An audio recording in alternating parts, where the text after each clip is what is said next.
हाय, good evening. कैसे हैं आप सब लोग? देखिए, आज मार्केट स्टार्ट होने के बाद क्योंकि एक बड़ा फॉल आया था मार्केट के अंदर, तो कुछ क्वेश्चंस जो हैं वो क्लाइंट्स की तरफ से हमारे पास आए हैं और कलेक्टिवली उन क्वेश्चंस को मैंने कुछ टॉपिक्स में कन्वर्ट किया है और consider this video as part of the ongoing mentorship program only, because इस वीडियो से आप लोगों को ट्रेडिंग के बारे में काफ़ी सारी चीज़ें जो है वो सीखने को मिलेंगी। ऑलराइट, सो पहला सवाल तो जो बहुत ऑब्वियस है वो ये सवाल है कि भाई मार्केट आज इतना क्यों फॉल हुए। क्योंकि फ्राइडे को हम लोग देख रहे थे, फ्राइडे को ऑटोमेटिकली जो है ऑलरेडी यूएस मार्केट जो है, जर्मन मार्केट है, ये जो अच्छा फॉल इन्होंने दिखाया था इन मार्केट्स ने। तो मंडे को बड़ा ऑब्वियस था कि भाई यहाँ पर भी कुछ होने वाला तो है। एक छोटा सा इंडिकेशन जो हम लोगों को मिला था वो ये मिला था कि फ्राइडे को कुछ भी ऐसा खास नहीं हो रहा था। इवन ट्रम्प के टैरिफ अनाउंस, यूएस के जो टैरिफ अनाउंसमेंट थे उनसे भी पहले हमको एक छोटा सा इंडिकेशन ये मिला था कि जो इंडिया विक्स जो है वो विक्स थोड़ा सा एक पॉइंट ऊपर चला गया था, जबकि मार्केट में कुछ भी ऐसा भूचाल या कुछ भी ऐसा न्यूज़ इवेंट वगैरह कुछ भी नहीं था। हल्का सा बिल्कुल भी कुछ नहीं था, हल्का हल्का वो चलता आ रहा था, लेकिन फिर भी उसके अंदर एक छोटा सा 13 से 14 पॉइंट्स तक का, मैं कह सकता हूँ करीब 6% का उसमें एक उछाल आया था। तो ये सिर्फ एक छोटा सा इंसिडेंट, एक इवेंट था जिससे कुछ ऐसा अंदाज़ा लग सकता था कि यूएस मार्केट जो है वो शाम को खुलने के वक्त में गिर सकते हैं। इसके अलावा ऐसा कुछ नहीं था कि इतना गिर जाएगा, ऐसा इस तरह का कोई इंडिकेशन नहीं मिला था। हालांकि मैं कई बार जो है पिछले कुछ दिनों में ये कहता आ रहा हूँ कि मार्केट के हाल इस वक्त में ठीक नहीं है, और उनकी वजह ये है, सबसे पहले देखो कि अगर इसको कोविड के टाइम से अगर आप इसको कंपेयर करो तो कोविड के टाइम में लॉकडाउन का टाइम था, ठीक है। उसमें फियर जो था वो ज़्यादा था कि हर जगह जो है शॉप्स जो है वो बंद हो जाएंगी, इंडस्ट्रियल एक्टिविटी काम नहीं करेगी, ट्रांसपोर्ट बंद हो जाएगा। तो उस समय जो गिरा था उतना ज़्यादा पैनिक इस वक्त मार्केट में नहीं था जितना कोविड के अंदर था। आप समझे मेरी बात? अभी जो पैनिक आया है ये पैनिक ओवरऑल ग्लोबल स्लोडाउन की वजह से आया है, ठीक है। और अगर ग्लोबल इंडस्ट्रियल एक्टिविटी इतनी डाउन ना होती इस वक्त में, इवन अगर ट्रम्प टैरिफ अनाउंस ना भी करते तो भी इस वक्त में ग्लोबल प्रॉब्लम्स जो है वो चल रही हैं। और टैरिफ अनाउंसमेंट के बाद वो चीज़ वो क्या थोड़ा एग्रावेट हो गई वो चीज़ें। अच्छा, सेकेंडली मैंने प्री मार्केट में 4% डाउन जो है, जैसे आज मुझे इंडेक्स 4% डाउन प्री मार्केट के अंदर जो दिखाई दिया वो मुझे याद नहीं है कि मैंने कब देखा है। हो सकता है वो पहले हुआ हो, 2020 के टाइम में हुआ हो, पर मैंने उसे चेक नहीं किया, और हो सकता है ऐसा हुआ हो, पर फिर भी ये एक बहुत बड़ा इवेंट है। और उसकी वजह क्या है, मैं आपको कहता रहा हूँ कि निफ्टी के अंदर जो है वो एल्गो ट्रेड जो हैं वो शुरू हो चुके हैं, ठीक है। और एल्गो ट्रेड जो होते हैं बिल्कुल आप ये समझ लीजिए कि वो विद इन सेकेंड्स काम करते हैं। वो कोई भी ट्रेड जो है वो विद इन सेकेंड्स लेते हैं और विद इन सेकेंड्स ही उसको एग्जीक्यूट भी कर लेते हैं, एग्जिट भी कर लेते हैं। इसी तरह इसको हम हाई फ्रिक्वेंसी ट्रेडिंग वगैरह भी कहते हैं, उसी का एक पार्ट है ये। सेकेंडली, लोगों ने एमटीएफ पे, कई सारे लोगों ने जिनके मुझे आज फ़ोन भी आए थे, उन्होंने मार्जिनल ट्रेडिंग फैसिलिटी जो है वो ले रखी है। ब्रोकर्स जो है उनको एमटीएफ देते हैं, मतलब आप कुछ पैसे जमा कीजिए और 5 गुना जो है उसका लीवरेज ले लीजिए और स्टॉक्स खरीद लीजिए। मान लीजिए आपके पास 20,000 रुपये हैं और आपने जो स्टॉक्स हैं वो 1 लाख के स्टॉक्स खरीद लिए। तो असल में होता क्या है, ये जो फॉल हुआ है, जो इतना रेगरस फॉल हुआ है, इस फॉल के पीछे ये एल्गो ट्रेड और एमटीएफ का बहुत बड़ा रोल है। ये चीज़ मैं पहले भी कह चुका हूँ, अपने पोर्टफोलियो सर्विसेज जो हैं उनके क्लाइंट्स को भी मैं बता चुका था, और हम लोगों ने दिसंबर के आसपास ये अपना पोर्टफोलियो जो है वो एग्जिट कर लिया था। और उसकी बहुत बड़ी वजह यही थी कि दिसंबर के अंदर जो रिजल्ट्स आ रहे थे वो अच्छे नहीं आ रहे थे, तो वहाँ से लग गया था कि यहाँ पे अब जो है गड़बड़ होना शुरू हो सकती है। तो 3 या 4 स्टॉक्स के अलावा मुझे नहीं लगता कि किसी भी क्लाइंट ने कुछ दूसरे स्टॉक्स जो है, जनरल स्टॉक जो वो रखे होंगे, सारे हम लोगों ने निकाल लिए थे, सारे एग्जिट कर लिए थे। तो मैं ये कह रहा था कि मार्केट जो है वो इतने ज़्यादा इसलिए गिरे हैं क्योंकि एल्गो ट्रेड जब एग्जीक्यूट करता है और उसका एसएल जब हिट हो जाता है तो ऑटोमेटिकली वो वहाँ पर वो सेलिंग आ जाती है, और इस तरह से एक सेलिंग प्रेशर का लूप जो है वो क्रिएट होता है। इसी तरीके से एमटीएफ है, आप लोगों ने अगर 20,000 का पैसा देकर 1 लाख का माल लिया और आपका लॉस जो है वो 20 लाख हो गया, उतना स्टॉक जो है वो नीचे गिर गया, तो आपका ट्रेड जो है वो ऑटोमेटिकली एग्जीक्यूट हो जाएगा, वो एग्जिट हो जाएगा जब तक कि आप नया पैसा नहीं उसमें डालते हैं। तो इस तरीके से एक सेलिंग प्रेशर, सेलिंग जो लूप है वो क्रिएट हो जाता है और ये मार्केट को और ज़्यादा एग्रेवेट करता है। ओके, सो मान लीजिए मार्केट चढ़ रहा है और अगर एल्गो ट्रेड्स और एमटीएफ जो है वो काम कर रहे हैं तो मार्केट तेज़ी से चढ़ेगा, और अगर गिर रहा है तो तेज़ी से गिरेगा। तो ये एक मेजर रीज़न जो मुझे लगता है कि मार्केट के गिरने में, और अभी ये मैं मानता नहीं हूँ कि ये ख़त्म हो गया है, अभी मैं नहीं मानता हूँ बिल्कुल, जब तक कि कोई अपसाइड का साइन नहीं मिलेगा। हालांकि एक छोटा सा अपसाइड का साइन मुझे मिला था, वो भी सिर्फ टेक्निकल चार्ट पर, जब इन्वर्टेड हेड एंड शोल्डर्स बन रहा था डे चार्ट पे निफ्टी के, लेकिन वो अब कैंसिल हो गया। उसमें भी हम यही वेट कर रहे थे कि ये पहले बने ढंग से पूरा, उसके बाद देखा जाएगा कि कोई अपसाइड का कोई चांस है या नहीं है। ओके, सो ये हो गया मार्केट जो है वो इतने फॉल क्यों हो गए हैं। सो अभी भी मार्केट्स को आप ये ना समझें कि ये रिकवर कर जाएगा या बहुत ज़्यादा बढ़ जाएगा, ऐसा कुछ भी नहीं है। अभी जब तक कि कोई अपसाइड का साइन नहीं मिलेगा तब तक हमको इसमें ऊपर की साइड में कोई उम्मीद नहीं करनी है। हमारी उम्मीद से मार्केट नहीं चलता है। ऑलराइट, मार्केट अपनी तरह से चलेगा, मार्केट जो इकोनॉमिक कंडीशंस हैं उनको डिस्काउंट करता है, उनके हिसाब से चलता है। नाउ इसी से एक टॉपिक और निकल के आता है नंबर 2, जो एमटीएफ, जो मैंने वैसे आपको बता ही दिया एमटीएफ जो होता है। अब देखिए एमटीएफ क्या, आप लोगों को ब्रोकर्स जो हैं या फिर जो दूसरी कंपनीज हैं, आजकल हर किसी ने अपनी सिक्योरिटीज़ खोल ली हैं, आईसीआईसीआई ने भी खोल ली है, दूसरी बैंक्स ने भी खोल ली हैं, और दूसरी इंडिपेंडेंट इंडिविजुअल सिक्योरिटीज़ सिस्टम भी आ गए हैं। तो और वो सब लोग जो है एमटीएफ प्रोवाइड कर रहे हैं आप लोगों को। तो एमटीएफ देखो होता क्या है, आप लोग से कहा जाता है कि भाई 5x लेवरेज ले लो, और उनको उससे क्या मिलेगा, उनका तो फ़ायदा ही फ़ायदा है।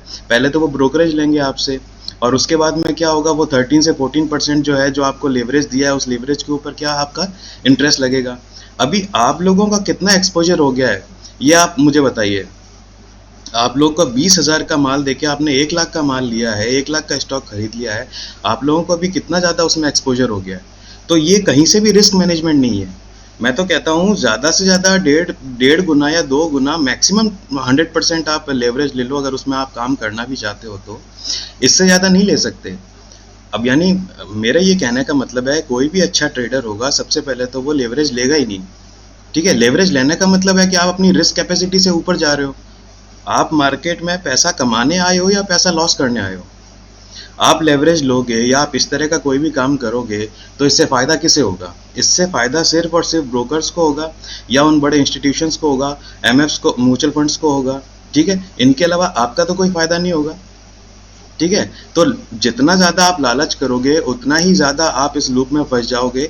और अभी भी अगर आपने ये बात मान ली, एमटीएफ लेना बिल्कुल बंद कर दीजिए। ठीक है, एमटीएफ पे काम करना ही नहीं है। आप लालच में आके एमटीएफ ले लेते हैं, और अब मार्केट गिर गया, बताइए अब क्या हो सकता है। और अगर किसी के स्टॉक आज नहीं कटे होंगे तो हो सकता है कल कट जाए, कल उनका एग्जिट हो जाए, तब क्या करेंगे आप? चला गया ना आपके। देखिए कोई बड़ा ट्रेडर है 20 करोड़ 30 करोड़ 100 करोड़ की कैपिटल वाला, वो अगर एमटीएफ लेता है 1-2 करोड़ में अगर एमटीएफ लेता है तो उसके ऊपर कोई फ़र्क नहीं पड़ेगा। मैं भी इवन अगर एमटीएफ लेता हूँ, मेरे पास अगर कैपिटल 10 लाख है और मैं 2 लाख देकर 10 लाख का अगर स्टॉक खरीद लेता हूँ, तो मेरे पास साइड में कैपिटल तो पड़ी है। वो अलग बात है कि उन 8 लाख को मैंने किसी और जगह मान लीजिए प्लेज करवा के रखा है, या कोई अपनी दूसरी नीड के लिए रख रखा है कि भाई जब तक ये स्टॉक्स जब तक चल रहे हैं मैं अपना पैसा कहीं और यूज़ कर रहा हूँ, पर वो पैसा सेफ है। ठीक है, तब मैं एमटीएफ उस पर ले सकता हूँ। पर मेरे पास अगर पैसा ही नहीं है और फिर मैं एमटीएफ ले रहा हूँ और मैंने 5 गुना लेवरेज ले लिया, स्टॉक्स खरीद लिए, तो ब्रोकर का क्या जा रहा है? उसको तो 13-14% इंटरेस्ट मिल रहा है आपसे, साथ में ब्रोकरेज भी मिल रही होगी जब आपने स्टॉक्स लिए और जब आप एग्जिट करेंगे। तो नुकसान सिर्फ आपका है, और आपको ये बताया भी नहीं जाता। जब आपने एमटीएफ खरीदा होगा, जब लिया होगा, टर्म्स एंड कंडीशंस आपने पढ़े नहीं होंगे। कोई चाहता ही नहीं है कि आप पढ़ें। जब आप नहीं पढ़ेंगे, जब आप एमटीएफ लेंगे, तभी तो उनका फ़ायदा होगा, और नहीं तो कैसे फ़ायदा होगा बताइए। तो इसलिए अगर आप यहाँ मार्केट में पैसा कमाने आए हैं, गंवाने नहीं आए हैं, एमटीएफ बिल्कुल यूज़ ना करें, मेरी माने तो। ठीक है, तीसरा हमारे पास ये सवाल आया था कि ऐसे बड़े इवेंट्स में आप कॉल या पुट जो है वो क्यों नहीं दे रहे हैं, या फिर आप इंट्राडे जो है वो क्यों नहीं दे रहे हैं। तो देखो, जब भी कोई बड़े इवेंट होते हैं, जैसे मान लीजिए आज मार्केट जो है वो 4% डाउन पर खुला। ठीक है, अब 4% डाउन पर खुलने के बाद में वो 1% रिट्रेसल भी आ सकता है उसमें। बहुत बहुत सिंपल सी बात है उसमें। है ना। 4% अगर डाउन हो गया है और 1% रिट्रेसल आ गया है तो ये बड़ी इजी प्रॉफिट बुकिंग है। कोई किसी भी टाइम में ऐसा हो सकता है मार्केट के अंदर, पर वो 1% रिट्रेसल आने पर कितना इजीली आपका एसएल हिट हो जाएगा ये आप सोचें। कोई भी ऐसा ट्रेड ले लीजिए, जब ऐसे इवेंट्स होते हैं या जब ऐसा फ्लक्चुएशन का टाइम होता है, इलेक्शन हो, कोई इवेंट हो, ट्रंप ने टैरिफ अनाउंस कर दिया, कुछ भी चीज़ हो, तो ऐसे इवेंट्स में आप ट्रेड ना करें तो वो ज़्यादा अच्छा है। उसकी वजह ये है कि उस समय में एसएल इतने ज़्यादा बड़े हो जाते हैं कि वो ऑलमोस्ट नो एसएल हो जाता है। मान लीजिए आपने कोई आप सेंसेक्स या निफ्टी आप ले लेते 200-250 रुपए का, और वहाँ पर अगर वो मार्केट जो है 4% से 2% का रिट्रेसल दे देता तो वो आपका 15 या 20 रुपए आ जाता, या ये भी ज़्यादा ही बता रहा हूँ मैं, 10 रुपए आ जाता आपका जो कॉल है या जो पुट है। तो फिर क्या मतलब है उसका? या तो आप ये रखें कि आपने किसी भी इवेंट में, एक काम हो सकता है, मैं आपको बता रहा हूँ, एक काम हो सकता है कि अगर आपको कोई इवेंट है और आपने एक कॉल या एक पुट ले ली है मार्केट में, ये सोच के कि उस इवेंट पे फलाना फलाना फ़र्क पड़ेगा मार्केट पर, तो आपने कॉल या पुट खरीद ली। लेकिन वो कॉल या पुट जो है आपकी टोटल कैपिटल का 2% से ज़्यादा ना हो और उसे छोड़ दें आप ऐसे ही, फिर आप उसमें एसएल ना लगाएं। सिर्फ इस चीज़ के लिए कोई इवेंट हो सकता है ट्रेडिंग के लिए सुइटेबल, इसके अलावा और कोई चीज़ नहीं है। आप मार्केट से इवेंट के टाइम में दूर रहें। कोई भी आपको ट्रेडर जो ठीक ठाक ट्रेडर होगा, अच्छा ट्रेडर होगा, वो इवेंट के टाइम में मार्केट से दूर रहता है, ठीक है, क्योंकि उसका वो रिस्क मैनेज नहीं हो सकता उस इवेंट के ड्यूरेशन में, बहुत ज़्यादा फ्लक्चुएशन, बहुत ज़्यादा हाइज एंड लोज। तो इस वजह से जनरली इवेंट से हम लोग दूर रहें तो वो ज़्यादा अच्छा है। मैं ये चीज़ें इसलिए बता रहा हूँ, जो भी मैं ये एक्सपेक्ट कर रहा हूँ कि आप में से कई लोग जो है मार्केट को और ट्रेडिंग को लेके सीरियस होंगे, ठीक है। तो ये उन लोगों तक ये बात मैं पहुँचाना चाह रहा हूँ कि इन चीज़ों की क्या इंपॉर्टेंस है। तो जो मेजर चीज़ें हैं वो ये हैं कि सबसे पहले आप लीवरेज पर काम ना करें, ये एमटीएफ वगैरह वाला सिस्टम जो है इसको छोड़ दें, क्योंकि इनसे सिर्फ उन ब्रोकर्स को और इंस्टीट्यूशंस को फ़ायदा है, अगर आप हारेंगे तो वो जीतेंगे। इसलिए वो आप लोगों को लालच के बेस पर ये जो है ये सारा बिजनेस चल रहा है। आजकल वो ड्रीम 11 चल रहा है, 50 रुपए की टीम बना लीजिए और 1 करोड़ जीतिए। उसके बाद में कोई दूसरा ऐड आता है कि 1 लाख से 20 करोड़ का पोर्टफोलियो जो है वो बन गया, या फिर 1 लाख से इतना करोड़ का पोर्टफोलियो बन गया। तो ये चीज़ें क्या है, बड़ा इजीली लोगों को अट्रैक्ट करने के लिए बहुत अच्छी होती हैं। आप लोग बड़ी जल्दी अट्रैक्ट हो जाते हैं इससे। लेकिन ये बात समझ लीजिए कि जहाँ पर भी लालच होता है वहाँ पर लॉस आप ही लोगों का होना है, वहाँ और किसी का लॉस नहीं होना है। अभी मैं भी ये कह दूँ ये बोल के कि मेरे पास एक सीक्रेट स्ट्रेटजी है, और उस सीक्रेट स्ट्रेटजी से आप जो हैं हर महीने जो है 50,000 जो है वो कमा लेंगे, ये बड़ा फलाना फलाना सीक्रेट स्ट्रेटजी है, और मुझे आप 10,000 दें, ये 10,000 का कोर्स है और ये सीक्रेट स्ट्रेटजी आप ले लीजिए। तो आप में से बहुत सारे लोग लालच में आ जाएंगे और कहेंगे यार इसकी सीक्रेट स्ट्रेटजी है, मैं ले लेता हूँ, ठीक है। तो मैंने यहाँ आप लोगों से, बहुत सारे लोगों से 10,000 रुपये की फीस ले ली, मेरा काम तो हो गया। समझ रहे हैं आप? तो अपना भी थोड़ा दिमाग चलाइए, लालच में मत आइए और सोच समझ के ट्रेड कीजिए। बस आज के लिए तो खैर इतना ही कहना है मुझे। मेरा मेन जो मैसेज था वो आप लोगों तक शायद पहुंच गया होगा। लालच में ना आए, बस इजीली देख के अच्छी तरह ट्रेड करें। एक बात मैं और आपको बता दूं, जब आप ट्रेडिंग में आए हैं, ट्रेडिंग मैं ये उन लोगों से कह रहा हूं जो ट्रेडिंग को एज अ बिजनेस परस्यू करना चाहते हैं।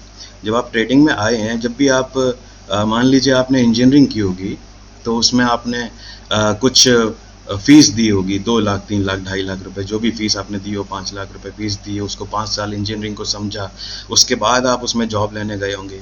या कुछ बंदों ने आईटीआई की होगी ना, जो इंडस्ट्रियल स्किल कोर्सेज होते हैं वो की होगी, वो भी 2 साल के होते हैं वो कोर्सेज, कुछ फीस दी होगी, उसके बाद किया। तो इसी तरीके से ट्रेडिंग भी है। आप ट्रेडिंग को ऐसा सट्टाबाजी ना माने कि मैं आया और मैंने पैसा लगाया और मैंने पैसा बनाया और मैं चला गया। ये सारी चीज़ें लोगों को बरगलाने की चीज़ें होती हैं, ऐसा नहीं होता है। हमको ध्यान से करना होता है काम। ट्रेडिंग भी पूरे रूल्स और डिसिप्लिन के साथ की जाती है। समझ गए आप बात? नहीं तो एसएल लगाने की क्या ज़रूरत है? मैं बार बार क्यों चिल्लाता हूँ कि एसएल रखना है, एसएल रखना है, एसएल रखना है। एसएल ना रखें, उसकी वजह है ना कोई, तभी तो मैं कह रहा हूँ, ठीक है। तो इसके अलावा तो और कोई चीज़ मुझे नहीं बोलनी है।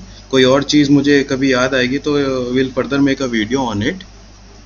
एंड आई होप आज आप लोग मार्केट से दूर रहे होंगे। एक कॉल हमने दी थी, और वो भी क्योंकि कुछ लोग कहने लग गए थे कि भाई कॉल दीजिए, क्या बात है आज कॉल नहीं दे रहे। तो वैसे तो मेरा जनरल आइडिया यही था कि आज मार्केट से हम सब लोग दूर रहें, तो क्योंकि रिस्क मैनेज करना बहुत ज़्यादा ज़रूरी है।